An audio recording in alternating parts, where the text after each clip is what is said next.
10 ذی الحجہ کے اندر ایک حدیث کے مطابق سب سے زیادہ افضل ترین عمل اگر اللہ تعالیٰ کی نظر میں کوئی ہے تو وہ قربانی کا۔ اس دن کوئی انسان اگر بہت سارے دیگر نیکی کے کام کرے، مثال کے طور پہ وہ قربانی نہیں کرتا، صاحب ثروت آدمی ہے، پیسے اس کے پاس موجود ہیں، کہتا جی میں قربانی نہیں کرتا، میں کیا کرتا ہوں، میں کوئی پانی کے کولر لگوا دیتا ہوں، میں کہیں پہ کنواں کھدوا دیتا ہوں، میں کہیں پہ کوئی مسجد بنا دیتا ہوں، کوئی اور کام کر لیتا ہوں، میں قربانی نہیں کرتا۔ جیسے ہمارے ہاں بعض لوگ ایسے ہیں جو بات کہتے ہیں کہ جی یہ تو قربانی جو ہے نا یہ جانوروں پہ ظلم ہے۔ جانوروں پہ کیا ہے؟ ظلم ہے۔ اتنی بڑی تعداد میں آپ جانوروں کو ذبح کرتے ہیں، یا آپ بہت بڑے ظلم کر رہے ہیں، قتل عام کر رہے ہیں۔ یہ وہ لوگ ہیں جو صبح شام مرغیاں کھاتے ہیں، صبح شام سنواری کھاتے ہیں، اس وقت جانوروں پہ رحم نہیں آتا، لیکن جب مسلمان اللہ کے حکم پہ عمل کرتے ہوئے قربانی کرتے ہیں تو تکلیف ہو جاتی ہے۔ کیا تو انہوں نے کبھی زندگی میں گوشت نہ کھایا ہو، اس کے بغیر تو رہ نہیں سکتے، تو آپ بھی تو گوشت کھا رہے ہیں۔ اگر آپ نے گوشت کھایا ہے تو جانور ذبح کر کے کھایا ہے، زندگی کا تو نہیں کھایا۔ تو اس لیے اس دن سارے کاموں سے بڑھ کر اس دن کسی بھی عمل کا اتنا بڑا اجر نہیں ہے جتنا بڑا اجر قربانی کرنے کا ہے، چاہے آپ وہ چھوٹی سی بکری ہی کیوں نہ ذبح کریں جس پر قربانی کی شرائط پوری ہوتی ہے۔ چھوٹا سا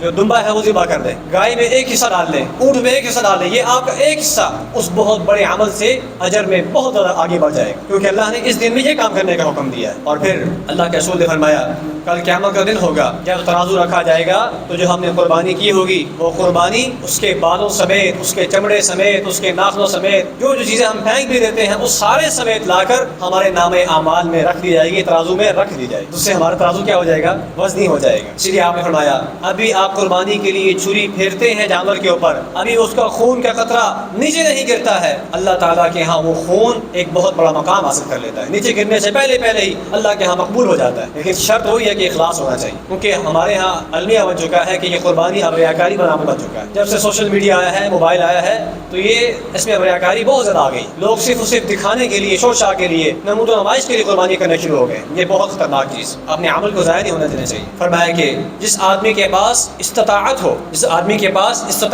اس کے باوجود وہ قربانی نہ کرے، تو حدیث کے الفاظ یہ ہے کہ اس کو پھر ہماری عیدگاہ میں نہیں آنا چاہیے۔ اللہ کے رسول نے یہ کتنی سخت وعید سنائی ہے، دھمکی دی ہے کہ جو آدمی استطاعت کے باوجود قربانی نہیں کرتا، جان بوجھ کے نہیں کر رہا، اس کو ہماری عیدگاہ میں آنے کی ضرورت ہے، ہمارے ساتھ عید کی نماز پڑھنے کی ضرورت نہیں ہے۔ اس لیے اس حوالے سے کوشش کرنی چاہیے کہ اپنے اندر استطاعت پیدا کریں۔ دیکھیں دین نے ہمارے لیے بڑی آسانی پیدا کر دی، دین نے ہمارے لیے، ہم خود اپنے لیے مشکل پیدا کریں تو اور بات ہے، دین نے ہماری بڑی آسانی پیدا کر دی۔ اگر آپ ایک پورا بیان نہیں لے سکتے، پوری گائے آپ نہیں لے سکتے، تو آپ کیا کر سکتے ہیں؟ اس میں 7 حصے کر سکتے ہیں۔ تو 7 حصے تو آسان ہے، اور یہ لازمی نہیں ہے کہ آپ جو بیل لے کے آئیں وہ 2.5 لاکھ 3 لاکھ 5 لاکھ کا ہو، آپ 1.5-2 لاکھ کا بیل بھی لا سکتے ہیں، 1.5-2 لاکھ کا گائے لا سکتے ہیں۔ ہمارے ہاں لوگ گائے ذبح نہیں کرتے، پتہ نہیں کیا سوچا ہوا ہے، کیا ذہن میں بات ہے، مجھے آج تک یہ بات سمجھ نہیں آئی کہ گائے کو ذبح کرنے میں کیا مسئلہ ہے۔ گائے سستی مل جاتی ہے اور اس کے گوشت بھی ٹھیک ہوتا ہے، لیکن لوگوں کا رجحان زیادہ بیل کی طرف ہوتا ہے، اور بیلوں میں بھی وہ بیل جو فتح جنگی بیل ہو، اور اس کے لیے لاکھوں روپے لگا دیتے ہیں، اور مارکیٹ کو خود بخود جو ہے وہ ایسے لوگوں کی وجہ سے مارکیٹ جو ہے وہ آگے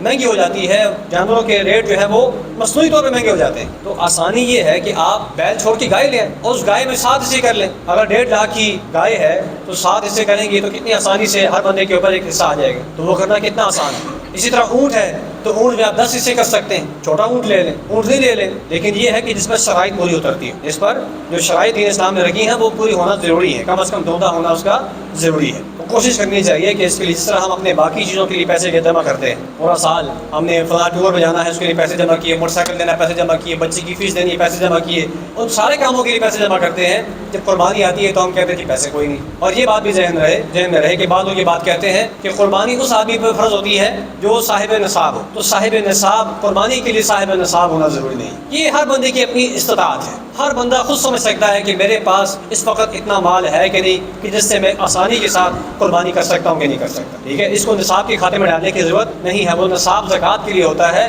قربانی کے لیے نصاب نہیں ہوتا۔